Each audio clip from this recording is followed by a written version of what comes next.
In nomine Patris, et Filii, et Spiritus Sancti. Amen.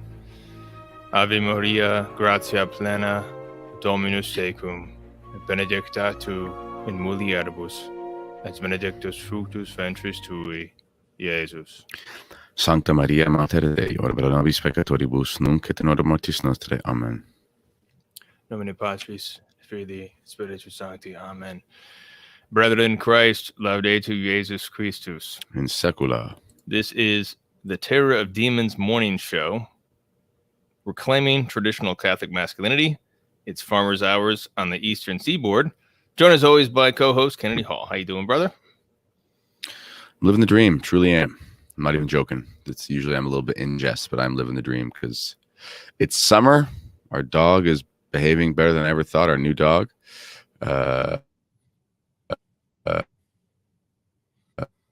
I soon, and so we're just living a dream over here, Tim. What was the last part? That your dog's doing well, and what's happening soon? Oh, I have exciting professional stuff going on as well that I'll announce soon. Excellent. Special announcement coming too soon. Excellent. Yeah, because things are going well for Tim and Kennedy. Excellent. Yes, that's true. That's true. I will have news as well. So you are too blessed to be stressed. Glad to hear it. Glad to hear it. Yeah. Excellent. Well, welcome to the 11th Sunday after Pentecost. A very exciting week this week. Yesterday was St. John Vianney, and today is a great saint, Saint Teresa Benedicta of the Cross. And if you read my book, you'll see why I think that she is so important as a saint, not only her personal holiness, but her philosophical work in the history of the 20th century and the influence that it has on, or the potential influence it has on the theological development of the 20th century in synthesizing Husserlian phenomenology, which is more of an Augustinian phenomenology, with Thomism, which are the two philosophical dominant schools sort of in 20th century theology. And so Saint Teresa Benedicta as a great saint. She died a very holy martyr's death, which she dedicated in various pious words, which she died a great martyr's death. But then we also have the other great martyr of the 20th century, which is Saint Maximilian Kolbe on Saturday. Yeah. Another soldier for Christ, which we've discussed on this channel. A true Franciscan with the true Franciscan spirit of St. Francis of Assisi, a crusader for the gospel, converting Marxists, Freemasons, Jews, heretics by the gospel. He went all the way to Japan and he raised up the statue of Our Lady, the Immaculate, in Nagasaki. Yeah.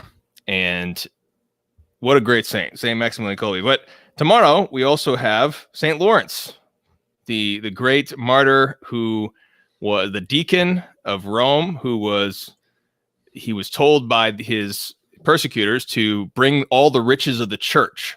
And so he showed up with all the poor and the lame and the crippled, and he said, "These are the riches of the church." And so they put him on a gridiron and started grilling him. And he said, Turn me over. I'm done on this side. So, yes, Francis. Hello from Francis. Oman. Our brother over from Oman. He's enjoying the Kennedy profession. Get it? It's a joke. Excellent. Let me see. Yeah, and there was Blessed Felipe Monares and companions, martyrs against the communists in Spain, 1936. That's on Friday. And also of St. Clare of Assisi, the patroness of all, or the leader of all poor Clares. So what's happening on the Kennedy profession this week, Kennedy? Let's see. Today I have an interesting guest. Well, I have to say that, but actually he's very interesting. And I've just met I don't know his real name because I've just met him through Twitter. And but he did this interesting video basically where he My computer's moving too slowly right now for me to open the thing. So if he's listening, I apologize. Your name is in my Twitter stuff. I just can't remember off the top of my head. So a mutual friend through people I know, and he's going to come on and talk about. He has this really interesting video about how international politicians operate like organized crime, which sounds obvious, but he has a really cool sort of presentation he put together. So he's going to come on and we're going to talk about that. And then on Tuesday, I have this gentleman named Elliot Hulse, who was supposed to be on last week, but he had a family thing come up. People who are into lifting weights probably know him. He's like 1 million subscribers.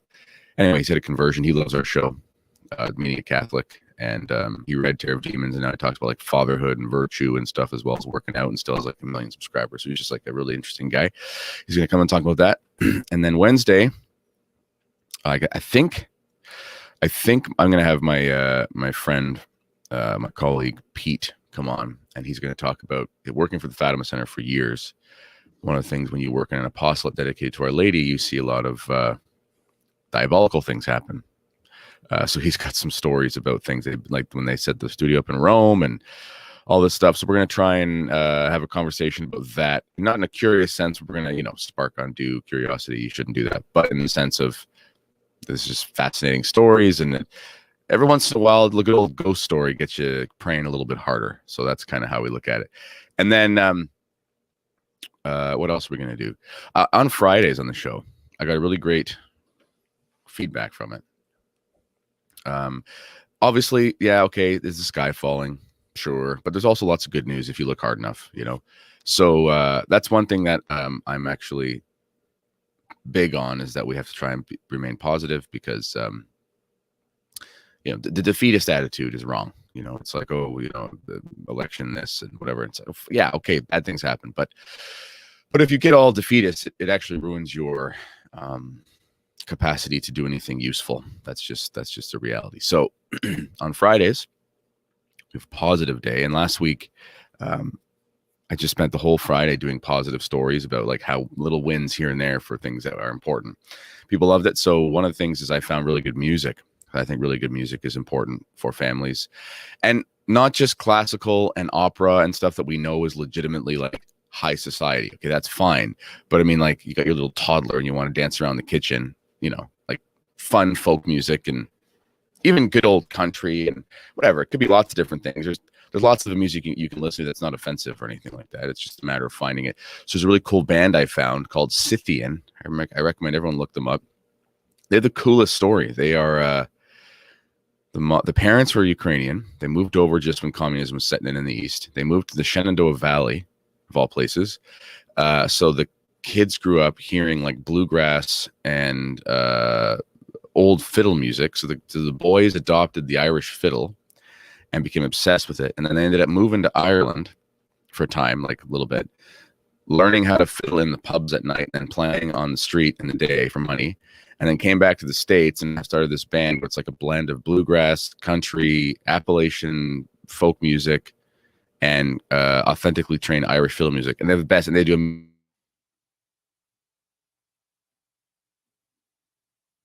music festival in Verza, keeping us apart.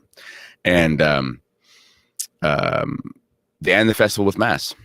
So it's like a weekend festival. It's like Friday, Saturday, Sunday, and then Sunday they have mass. So and it's like a big tent thing. So it's really cool. So it's really, anyways. So that's every Friday we look forward to like super positive family stuff. That is awesome. I love it. Yeah. Positive Friday. Because like it's Friday, you're going home from work, or I don't know, walking upstairs from your basement from your new home office, and you want to be happy. It's the weekend, so just have a fun time, That's awesome. Yeah. Yeah, my 1-year-old really likes Irish music. Yes. I'll play Rocky Road to Dublin by the Kings of Connaught on YouTube, and she'll dance to it. It's great. Yeah. Yeah, I heard some good country music on the Kennedy Profession last week. I like country. Yeah. Yeah. Oh yeah, I love country. Country is great. It's fun. So everybody sign up for the Kennedy Profession. Sign up for the Crusade channel. Please. crusadechannel.com/Kennedy. Yeah. There's also a link below. If you want an advanced copy of the coming book from me, City of God versus City of Man, you can become a patron of Meaning of Catholic. You can get a free advance copy. Patreon.com/Meaning of Catholic. This Sunday, we have 2 huge events. Please join us for these events. First, it is the consecration to the Immaculate Heart of Mary. That's right. Of every TLM community. Everyone's welcome to this event. You don't have to even do the Latin Mass. Just get your pastor to, let's see. So this is on 1 Peter 5. So this is the consecration of the Immaculate Heart of Mary on the Assumption. This Sunday is the Great Feast of the Assumption, and you can read about it at 1 Peter 5. I love that image of Nagasaki. Excellent. Speaking of Saint Maximilian Kolbe, and then we have. Can you see the Mass of the Ages website? Yes. Coming through? Yes. Okay, great. Oh no, I got to reset this thing. Okay, so we've got Mass of the Ages also this Sunday on the Assumption. So you got to go to the website, which is theliturgy.org, and you click on Get Notified, and then you can put in your name, email, and then you're able to watch the film. This is going to be excellent. There's a new trailer out right now. Amazing. It's going to be amazing. This is really going to.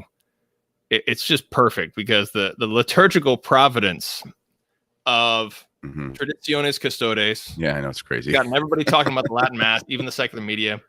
Now we've got the Great Feast of the Assumption, which is we have the resurrection is the triumph of God over death. And now we have the triumph of man over death in the Assumption. Yep. And then we have the Mass of the Ages that's going to premiere at 8 p.m. Eastern Time. Episode 1. This is the trilogy. There's episode 1 is this Sunday. So I forgot. I think I'm having Cameron or another guy on this week on the show too to talk about it. Perfect. The Kennedy profession. Yeah. So this is just going to be excellent. So, also on the Meaning of Catholic, we've got some interesting shows coming up. Dr. Mazza is coming on the show on Thursday. Good old and Dr. Mazza.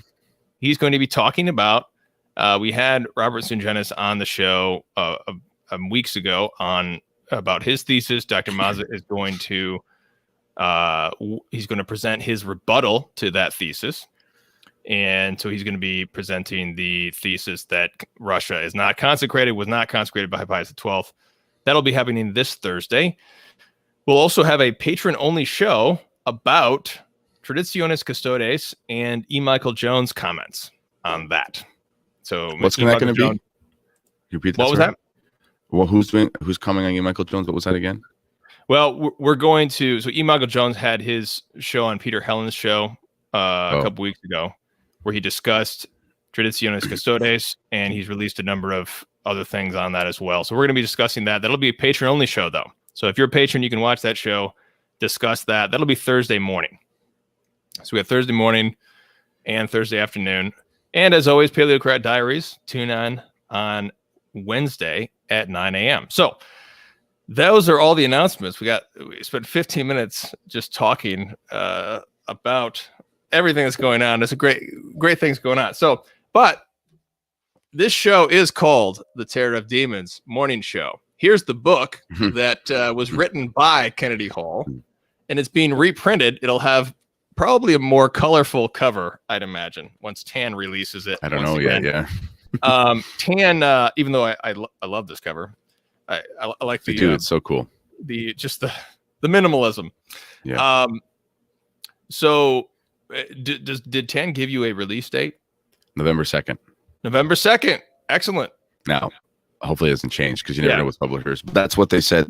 November 2nd, and been doing little edits in here and there. So, like, with the copy editor and all that stuff. So, seems to be on track. And then we'll go from there. Excellent. Okay. So, Terror of Demons, the title of Terror of Demons. Can you tell us about the title, Terror of Demons? We call this show Terror of Demons. Your book's called Terror of Demons. Where does that come from? Well, for one, it's just like the coolest name of anyone in the history of mankind. Be called the Terror of Demons. That's why I picked it. But actually, when I wrote the book, I was I had a working title that wouldn't have been a good title It was called Different Sort of Man. And the reason for that was I had heard a sermon once from Sensus Fidelium, one of those, 50,000 sermons you listen to when you discover tradition. And the priest was making an appeal, basically, that we don't just need men, we need a different sort of man, sort of thing. And it made sense in the sermon. Like, it was a really cool phrase that he used. And excuse me. So that was just sort of the impetus, let's say, behind the type of person I was trying to describe in the book. It was a different kind of guy, and I used that term actually a lot with my rugby players at the time. Like, I don't just need a player, I need a different sort of player. And they'd be like, yeah, and then I'll freak out, whatever, and get all excited. But then I had finished the book, wrote it in a whirlwind. Honestly, I started writing it, I think it was like the first day of school. I had this, I get what authors say when they have a muse, that's why the old Greek authors would talk about the muses as if they were like spirits or something. Now, there might have been a preternatural element to that, so be careful with trying to channel your muse or something. I don't know. But in a sense, it really does. It's the only way to describe it, where something grips you and you just have to do it. That's people that are creative. They do that sort of thing. For me, it happened for some reason. And I sat down. It was like September 4th or whatever the day after Labor Day was that year, 2019. I guess we could look at a calendar. And I remember it was Apple Festival, the last festival we've been to. My goodness gracious, it's been 2 years of this stuff here. And it was early October, and I was talking to my friends, and I was there, and I said, I think I'm done my book. It was like 6 weeks later. So it was just like a whirlwind that thing came out. So about November, I went to Anthony's on. I went to a retreat, and there was a chapel at this place, a retreat that was dedicated to St. Joseph. It was the first silent retreat I've ever been to in my life. And I was praying about what to call the book. And I looked up, and I just heard in my mind's eye a bunch of times, Terror of Demons. So I was like, there you go. And I actually didn't write the book with St. Joseph as the goal when I first started. And it was almost like a retroactive thing. I looked back and I went, oh, this was all about a man who should be like St. Joseph. It just sort of was like almost it clicked. It was almost like the pieces fell together. So then when I got back from the retreat, I started writing the series on St. Joseph's Litany.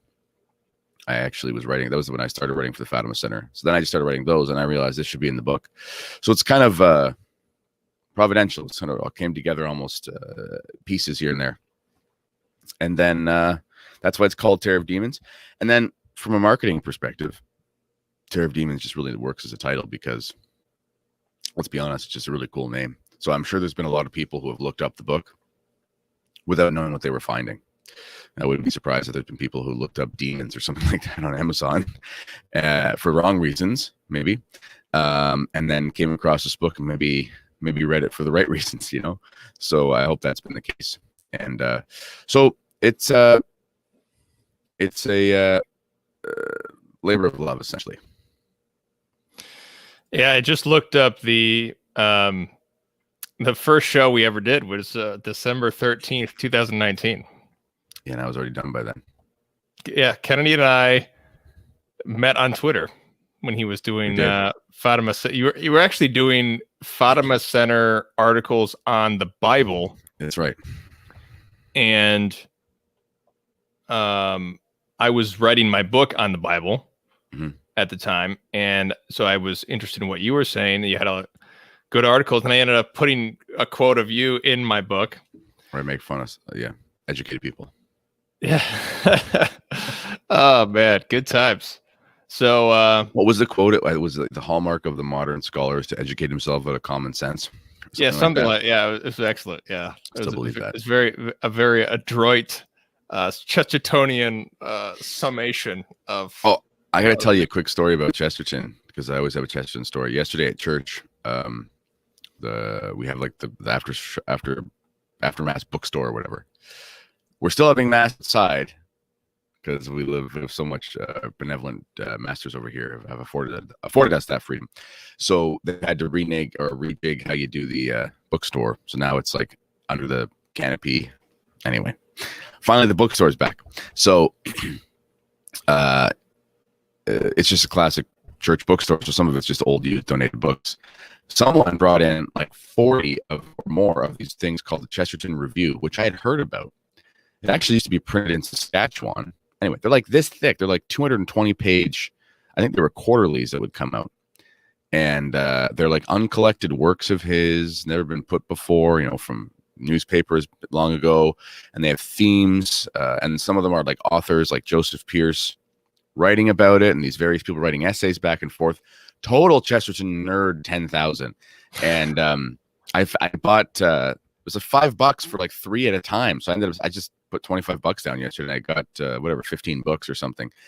And so I'm just happier than a pig in mud because I've got so many, and they're so obscure. Yesterday I'm reading Chesterton on fascism, but like English writers in the 1920s and 30s, and there's all these essays and debates back and forth, and I'm in heaven. So that's the Chesterton just is alive and well right now. Awesome, and shout out to Joseph Pierce, excellent work that he does. Yep. So he was recently on Vendée Radio. Oh, was he talking about history of England? Excellent, yeah. So Terror of Demons, the book, and we're also in the year of Saint Joseph. Mm-hmm. We're very happy about that. I forgot to get I had the Callaway book. It's upstairs now, but the Father Callaway has the excellent text, the Consecration of Saint Joseph, which is very good. And so your book came out. We published it. Yeah, in 2020. While there was a lockdown, Kennedy published 2 books. Terror of Demons and then Family Be Damned. Yep. So Terror of Demons. So the question that we have for the title of the show you wanted to have was, who is Saint Joseph? Yes. So where do you want to go with that? Sure. Saint Joseph 101. So there are, let's say, a few myths, I guess, or pious legends maybe that we should probably talk about, and then we sort of get to the truth of it. So one of the things that you commonly see, excuse me, one of the things that you commonly see with Saint Joseph is you see him portrayed as an older man in artwork. There's famous images, and this isn't, again, it's pious. It's not as if it's trying to be offensive or anything like that. Sorry, excuse me, I had to clear my throat here. And but in reality, the strongest evidence that we have is he was actually quite young, a virile man in his, let's say, 20s, maybe early 30s. That also fits a lot of customs.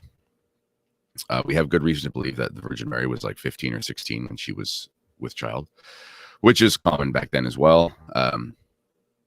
There's historical reasons to believe that.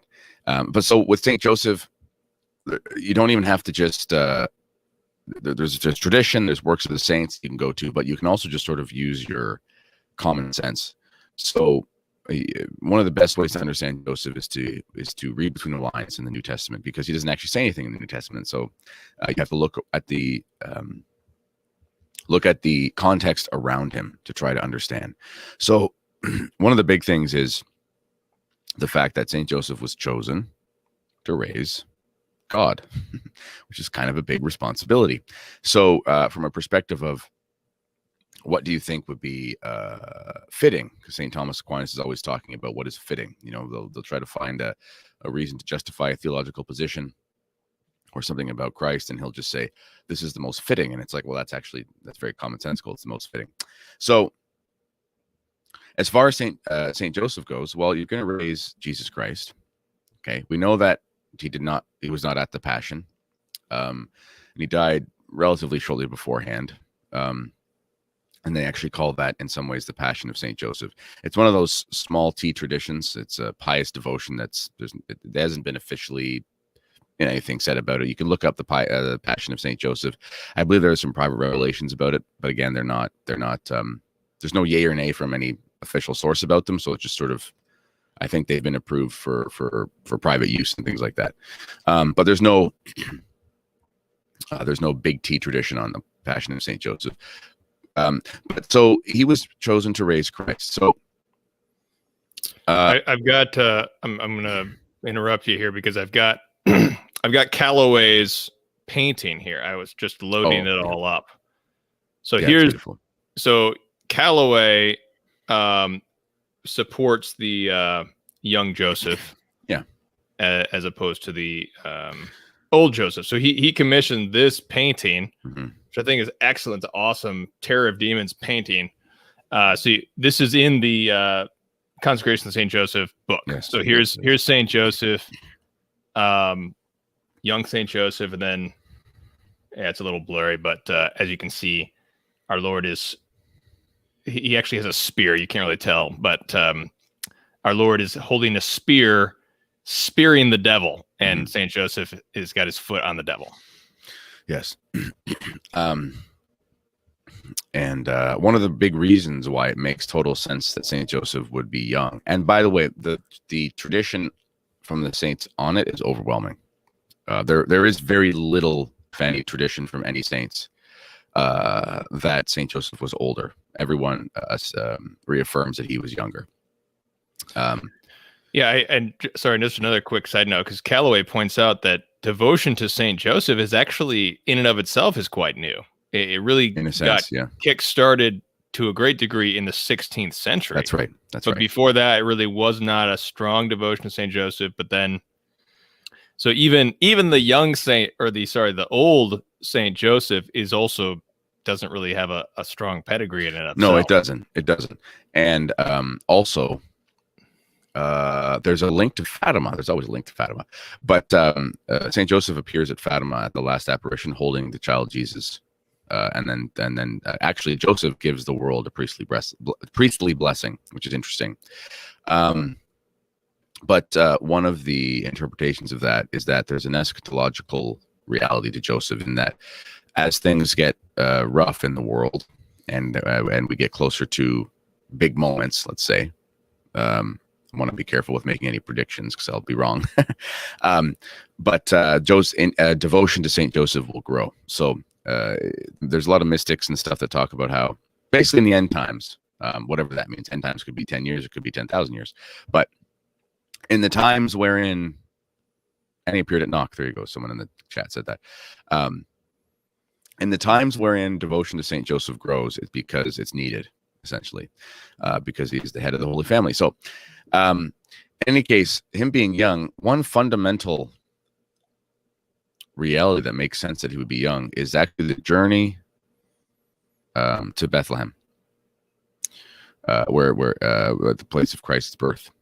The journey they had to make to get there was actually a pretty remarkable journey. It's not just this walk across the desert and it's sort of like a stroll in the park and they get there. It's actually a very tumultuous journey. They had to walk by Jericho. I talk about this in my devotional series, where I go over the litany of Saint Joseph. But they had to walk on a path that was very difficult. Desert in the Levant region at that time of the year does not mean Sahara Desert. It's actually not like that at all. It's more of just sort of an arid wilderness, very rocky, very undulated, very cold, if you can imagine that, at night. Very wet, sort of blowing rains coming in and things like that. Lots of valleys to descend into, and then at the end of the journey, you actually had to come up out of sort of the Death Valley, walking by the Dead Sea.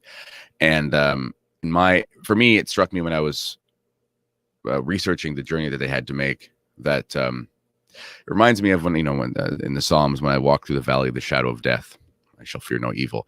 And I imagine Mary on the donkey. I imagined her sort of that coming alive as she watched Saint Joseph lead the animal through.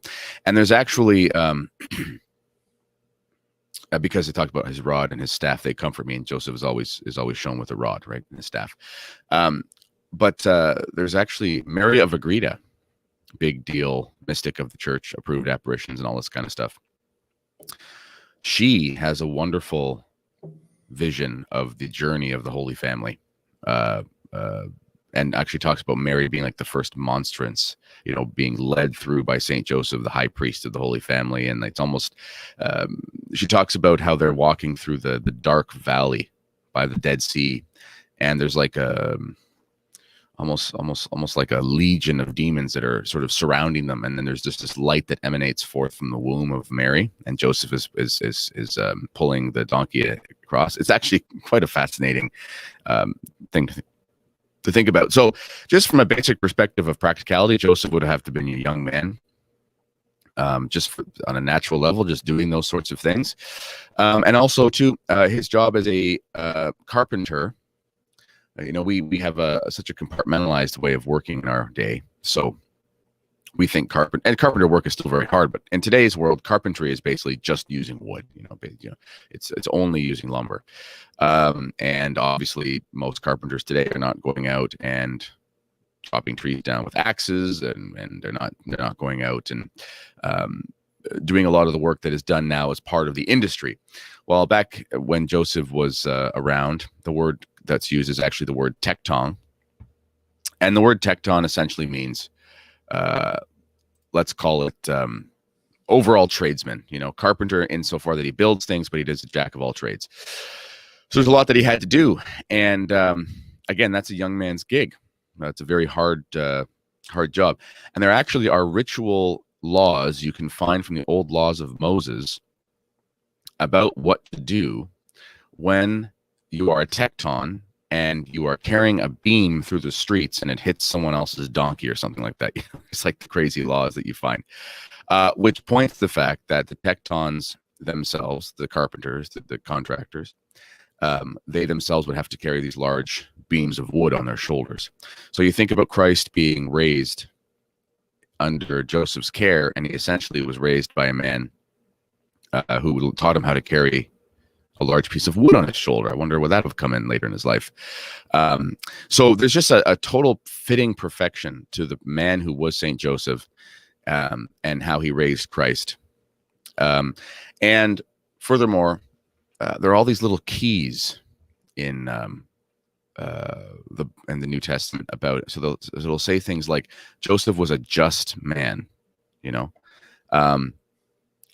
it's biblical shorthand that we just sort of forget. We just sort of we don't we might not. It's kind of like when Christ says, I go to prepare a place for you, or go to the upper room, and we just sort of have this Protestantized view of it's just this room that's at the top of a place, and that's cool, and that's all it was a meeting place, and there's a lot more to it.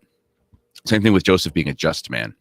Well, if the Bible calls someone a just man, it means that they are very, very holy. If to be justified in the Old Testament is a very high standard to meet, because just of what you had to do so. So we know that he was a man of great piety. We know that he was a man of great vigor and strength, and we know that he would have had to have been young. We also know that Saint Joseph, according to some of the best tradition that we have, was essentially not immaculately conceived, but regenerated a la Saint John the Baptist. And there is a great theological tradition for this as well. Saint Alphonsus Liguori talks about it. I believe Suarez talks about it, and others. I can't find it in my notes here, but it's in the book.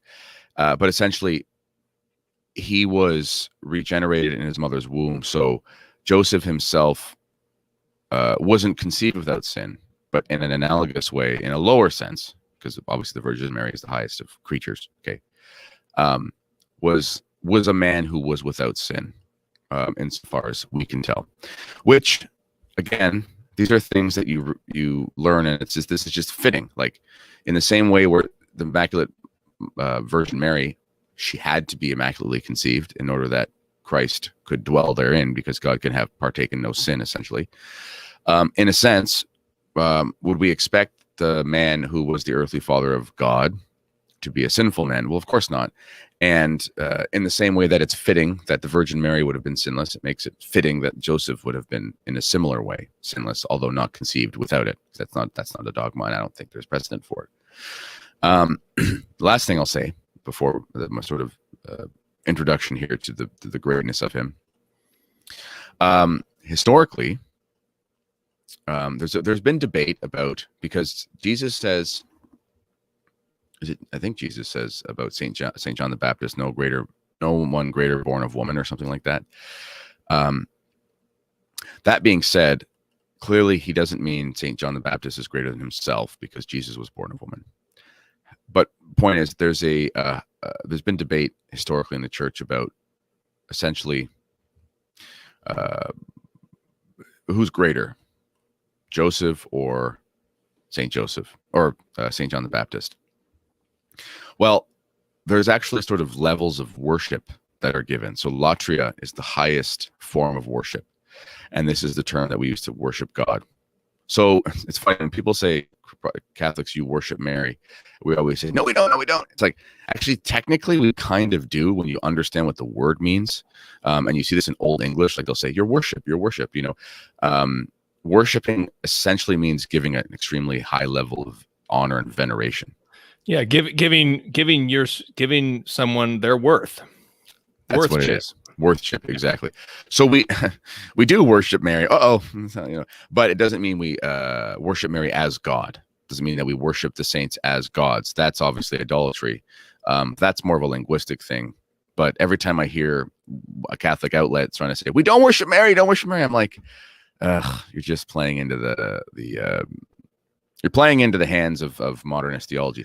Explain what it means. I've seen. I remember I saw on Facebook one time some Protestant found some old English text somewhere that said, "We worship you, Mary," and then they said, "See, look, you guys do worship Mary." Yeah.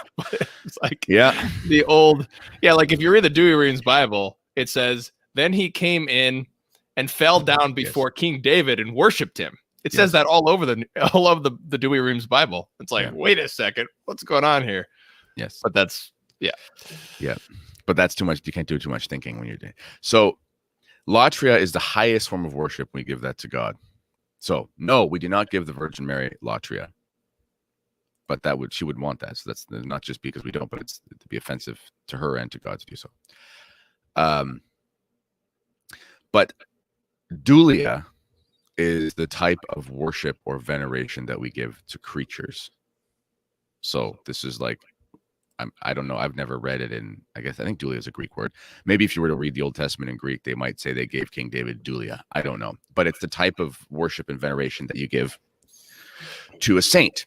So the proskinesis is the Greek word, which means to give obeisance, is sometimes the term, where you're basically like a genuflection is like what I remember watching a stage play of Shakespeare, and when the characters would come into the king's presence, they would genuflect, and that's like showing obeisance to. Mm-hmm. So the proskinesis is the term for showing this obeisance, and then there's dulia is basically like serving, giving of service.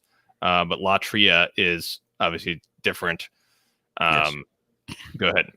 Well, and latria would involve the true worship, which would mean like offering yourself as libation and sacrifice and all that sort of stuff, whether that's metaphorical or you're actually offering like the sacrifice of the temple or the mass. And so dulia in general is the worship that we give to saints.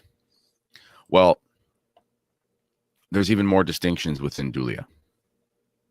So hyperdulia is the greatest of dulia. It's hyper. Okay. That's the type of dulia your kids have when they have a bunch of milkshakes. So hyperdulia is the greatest of dulia. And this is the proper term for the unique veneration that we give the Blessed Mother. Okay. So she's the highest among women. She is full of grace. I mean, we know the whole deal. Highest of worship of creatures in the relaxed Protestants, in the sense that the word means, goes to the Virgin Mary, and that's fitting. But then there is protodulia, and proto means first, right? So it's the first place of dulia. So it's first place after hypodulia. And this is traditionally a singular veneration we render unto Saint Joseph.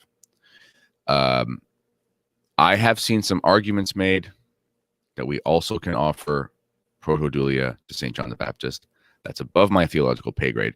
I'm just saying what I read, so I'm not making one comment with the other. But I do know that it is not de fide, but it's an established teaching amongst the saints that we give St. Joseph protodulia. So it makes sense.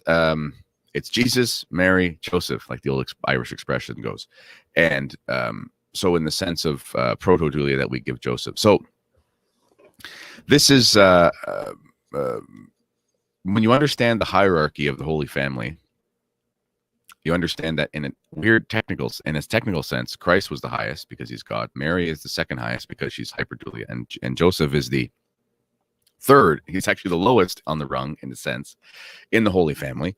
But in the economy of the home, he was still the head of the household, which is one of his names. So a lot of what Christ says, you see that come alive in Saint Joseph. For example, last will be first and the first will be last. That's a literal reality of the Holy Family, is that Joseph is the last insofar as his veneration that is due to him, but he's the first insofar as that he is the head of the family, and because of his humility and so on and so forth. There's much more I could say. Do you want me to keep going, or do you want to jump? Oh yeah, I was just going to add into dulia. So dulia is the same term when St. Paul says, I am a or in Douay Rheims it says, I am a servant of Christ. He uses the term doulos, doulos, which is slave. I am a slave of Christ, which means you are bonded for life to serve and obey. You're a slave, obviously. So there's a slavery of Christ that St. Paul preaches. And dulia is this servitude. Now, this is from St. Augustine, City of God, Book 10, Chapter 2. St. Augustine says there are two kinds of servitude. One, which is due to men, which is called dulia, and the other, latria, which is service pertaining to the worship of God. And so dulia is this term for servitude, slavery, bonding. And St. Louis de Montfort, in his True Devotion to the Virgin Mary, uses the term slave to as an illustration of his devotion. The consecration to St. Mary is a slavery because it's something that's for life, and it's a bonding to life, for life, to serve and obey the Virgin Mary. And Father Calloway in his book is very much modeled on the same consecration of Saint Joseph. And all of this is really, especially for Protestants to understand what this is. It is a union with Christ, is what it is. It's a union with Christ, because if you are truly united with Christ, then you become one with his body. You become a member of his mystical body, and his body has a mother. And his body also has an earthly father, Saint Joseph.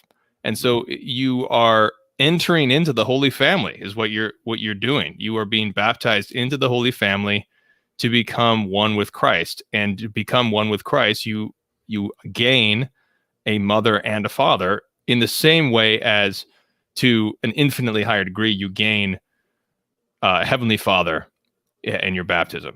And so this is simply union with Christ. It is a greater union with Christ. And just as the scripture says, then he went down and was subject to them.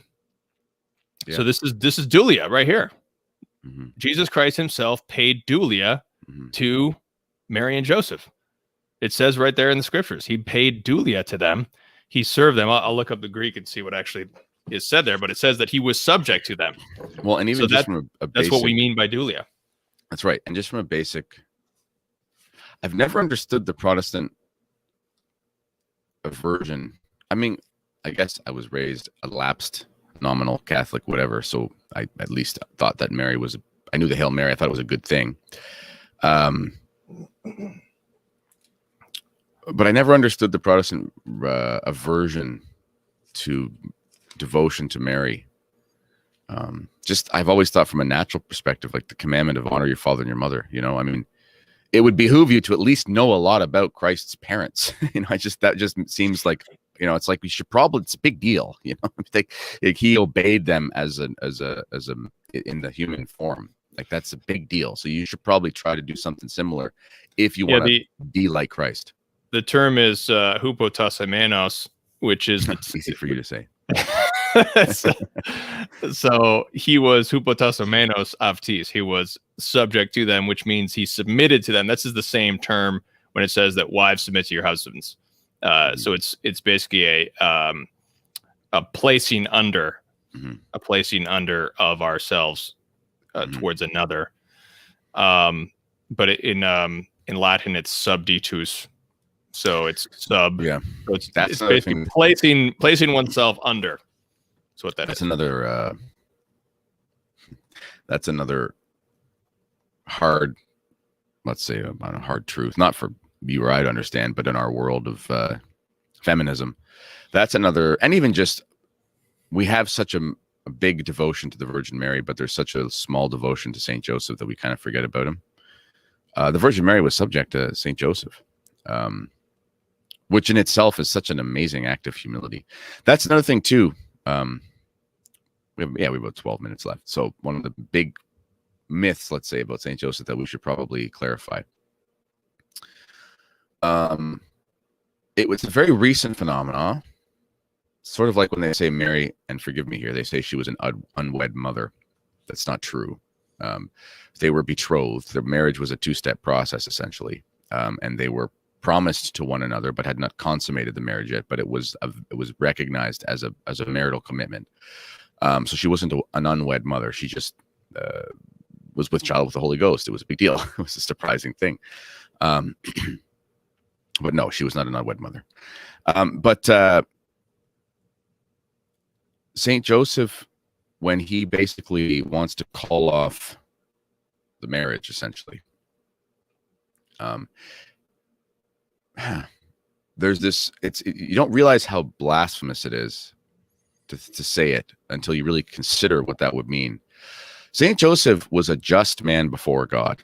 Okay, this means a lot of different things, and you look at his lineage and sort of whatever. He wasn't just some guy that was on the street. He was from a family, a kingly priestly lineage, and was called by God a just man, which means it's a big deal. He knew his stuff. He would have known what was going on.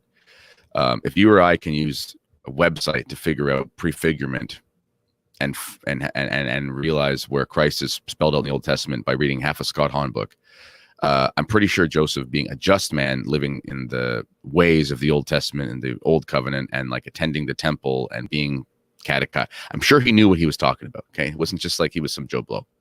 Plus, he was without sin, so his holiness would have been remarkable, and grace perfects nature. Okay, so he was a big deal, really big deal. And when he was visited by the angel, saying that she was with, when he found out she was with child, he didn't reject it because he didn't believe her. That's one of the biggest things that makes steam come out of my ears, is he wanted to call off the marriage because he didn't believe her. And then finally the angel came and said, "Oh no, don't worry. It's actually not, just disgusting. Don't even entertain those stupid theories. I'm sorry. That's such modernist, late 1800s. It's as valid as the stupid Q theory about, we don't know the, oh man, talk about vomit. Yeah. Q theory. Oh boy. Eric Sammons, he made me laugh on Twitter once. I posted one of my stories, one of my Bible articles like 2 years ago, and I tagged him. And he was just like all caps or something. He was like, "Q is the stupidest theory in the history of theories." Like, it's just. We should do Side note: I love the the Q theory, the documented hypothesis. We're certain that there's this thing that exists. We've never found it, and there's no evidence that it exists except my amazing ability at knowing Greek. Yeah, it's conjured this up out of the historical documents. For people that don't know, real quick, the traditional wisdom of understanding who wrote the Gospels was the fact that it says who wrote the Gospels. That's too simple. So instead, there's an unknown gospel, because they look at the synoptic Gospels, they see that they're very similar. So they say there must have been some text that's been lost that they were all based off of. That's the dumbest theory in history. Imagine saying this. We interviewed a bunch of witnesses, and all of their theories seem very similar. So there must be an unknown witness that they all consulted with and then they were going off of his witness statement. Or you say, maybe they just all saw the thing that they're witnessing to. Maybe, Mark writing essentially the gospel according to Peter. Maybe Mark is just writing what was there. Maybe John is just or Matthew, because he's Matthew, is just writing what he saw. And maybe Luke, because he says the Virgin Mary is one of his main sources. Maybe, and he literally says in his gospel, he basically did investigation and found all the sources. Maybe he's just telling the truth, And so Q theory is this idea that there's an unknown source material, Quell. That's what I call the demon in Family Be Damned. His name is Quell, because it's a demonic idea. A little inside baseball there. But anyway, so one of these stupid Q-styled modern insertions into what we know to be true is this idea that Joseph, it doesn't fit the what the word just means when you call Joseph a just man. A just man does not call off a marriage because, oh my goodness, there's so many layers here. Do you know how stupid you have to be to think, you know how irresponsible it is to think that Joseph, who is a sinless man and just before the eyes of God, can't recognize the borderline divine reality of the Virgin Mary? Can you imagine what it would have been like to have been around Mary? You know what it's like to be around a holy person today? Like if you go to a convent or something, and I remember one time there's actually a nice there's Carmelites near us, and they're very traditional, Novus Ordo Mass and here and there, but their life is still very traditional Carmelite life. And I haven't been there in 2 years because of the restrictions, but we used to go there every few months. And I swear, you watch them walk around, they're floating. They don't touch the ground. There's just something remarkable with these ladies. Mary was that times a zillion. Okay, so Joseph knew she wasn't lying. Like, he didn't think, oh, I guess, like, I can't even utter the words. Joseph does not think that she had dalliance and therefore was lying. That's not the case whatsoever. Don't even allow that thought to come into your mind. It's blasphemous. It's awful. The reason why he rejected, or the reason why he was reluctant, was because that was the appropriate response. Why? Because Joseph was saying, I'm not worthy to raise God. I'm not worthy to raise God. Duh, nobody is worthy to raise God. Therefore, that was the appropriate response of humility and absolute perfect humility. And that was on, if we might say this, it's like a test that he passed. And then it's, take Mary into your home, and then he follows God's promptings. So that's one of the biggest myths to dispel, is that Joseph somehow didn't believe the Virgin Mother. I guess he just didn't realize, she was so holy, and had to be told to listen to her. No, because also, sorry, it's too much. I'm going to too much of a ranting there. So that's one of the biggest things. If we can cap a couple things that we've gone over, is Joseph was not old. Joseph was young. And Joseph did not disbelieve the Virgin Mother. And also that Joseph was regenerated in his mother's womb, which there is biblical precedence again for a la Saint John the Baptist when at the visitation, and she leaps. And actually, the word that's used for leap, I was watching a talk, one of those talks you watch, and apparently there's it makes sense. There's a few ways to say leaping. Okay. And apparently the word leap used for St. John the Baptist, leaping in his mother's womb, is something like a word that's used to describe the way goats jump off of the sides of hills or something. It's a pretty extraordinary jump. So it wasn't just like a little, your wife's pregnant, just a little flutter. Ooh, the baby's kicking. It was a regeneration. It was like, whoa, that's a pretty big deal. So anyway, Joseph, highest among men, who isn't Christ, and regenerated his mother's womb, believed the Virgin Mary, and he was a young man. Those are the three big things. Yeah, and so these are. So I've heard also the reason he was regenerated and sinless was because it was not fitting that God in the flesh should be subject and obey a sinful man, because yes, therefore, if he was sinful, then Jesus would have to disobey at some point, yes, because he would be commanded to do something wrong at some point, and then Jesus would have to disobey his earthly father, basically, because obviously he would have to do that if he commanded what was wrong. So that was not fitting. So that's why he needed to be sinless, so that he could command the Son of God, and the Son of God would always obey him. And that was more fitting. So these various opinions are, they're on a lower level of binding authority.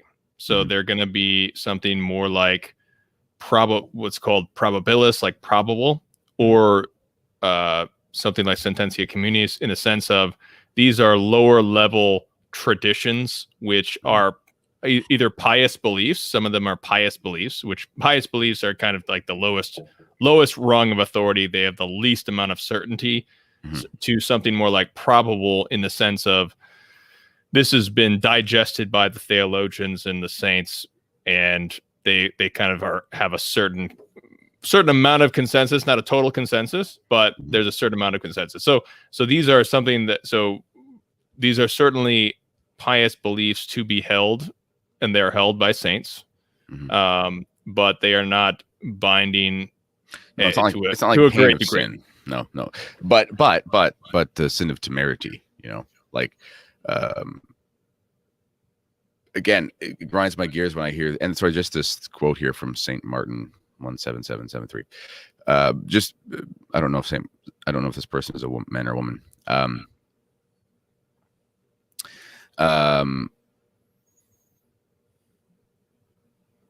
There was a messianic fervor. So again, we can understand the prefigurement of the Old Testament and so on and so forth. I'm sure, again, they understood it at the time. That's kind of the point I was trying to make. So that's an interesting comment.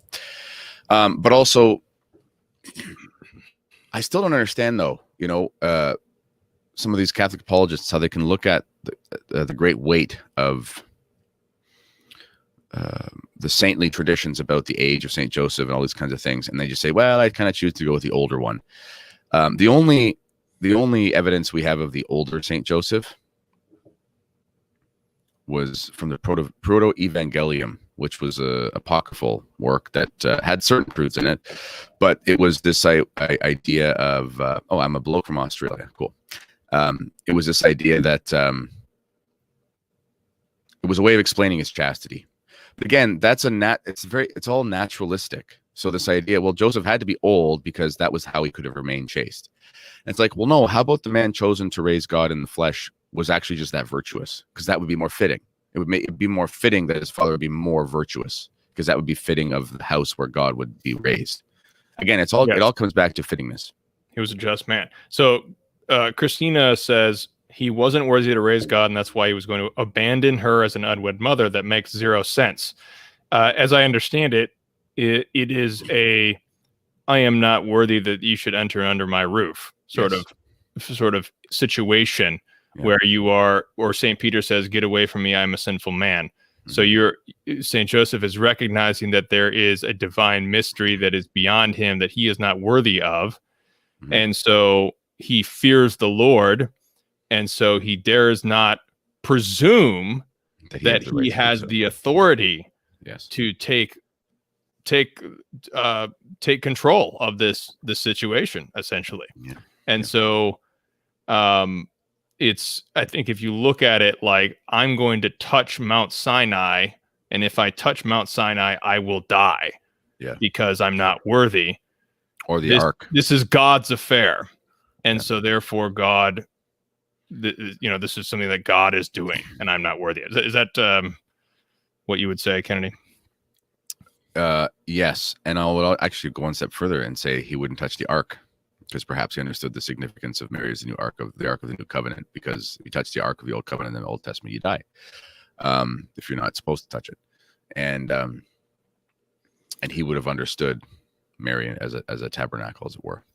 And so we would presume, being a just man, he was not seeking to abandon. No. But I'm sure he would think he would provide something for them, connect them with a priest and give Mary to the temple. I mean, I would assume he would be thinking, I'm going to bring Mary to the temple and give her to the priests to look after. And there is a tradition, actually, that Mary was dedicated to the temple as a young girl, and she came out of the temple, and that's why St. Joseph married her, to actually take care of her. So I would assume, Christina, that he's saying, I'm not worthy of this. I need to give her back to the temple and give her back to the priest to look after, because this is way too holy for me.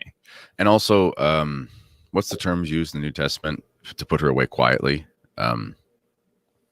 Basically to take care of things, to not cause scandal, that sort of thing. So it wouldn't have been, again, it's not like our modern day where, go back to your apartment and I'll see you later. I'm never going to raise my son or something. It wasn't like that sort of thing.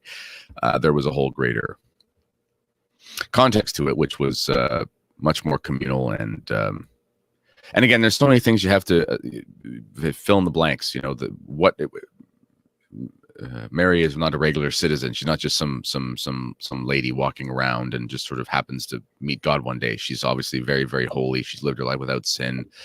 The mystical union that she has with God is unimaginable for us, and that sort of thing. So there's a much deeper reality to it. And also, there's just more that we could fill in there. Excellent. Yeah.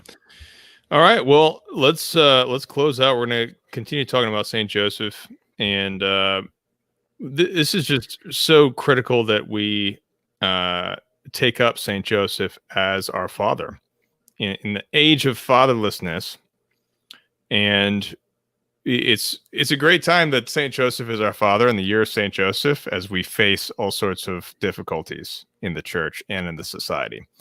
Because Saint Joseph, as we discussed today, Saint Joseph faced a lot of difficulties and uncertainties. Mm-hmm. And one of the remarkable things about his depiction in the Gospels is that he immediately did the will of God. He received a vision or dream, and then immediately he arose and took Mary and the child Jesus and went to Egypt. Got the command, boom, let's go. So this is Saint Joseph. This is our father and the example that he gives us. Any final words, Kennedy? No, that's good. You said it all, and I've said a lot. All right. Well, let's offer up in our Father that we may be conformed, especially the men, conformed to Saint Joseph and his example of being a man of God. Let's pray. In nomine Patris et Filii et Spiritus Sancti. Amen. Pater noster, qui es in caelis, sanctificetur nomen tuum, adveniat regnum tuum, fiat voluntas tua, sicut in cielo et in terra. Panem nostrum quotidianum da nobis hodie, et dimitti nobis debita nostra, sicut et nos dimittimus debitoribus nostris, et ne nos inducas in tentationem, sed libera nos a malo. Amen. Saint Joseph, terror of demons, pray for us. In nomine Patris et Filii et Spiritus Sancti. Amen. Jesus is King.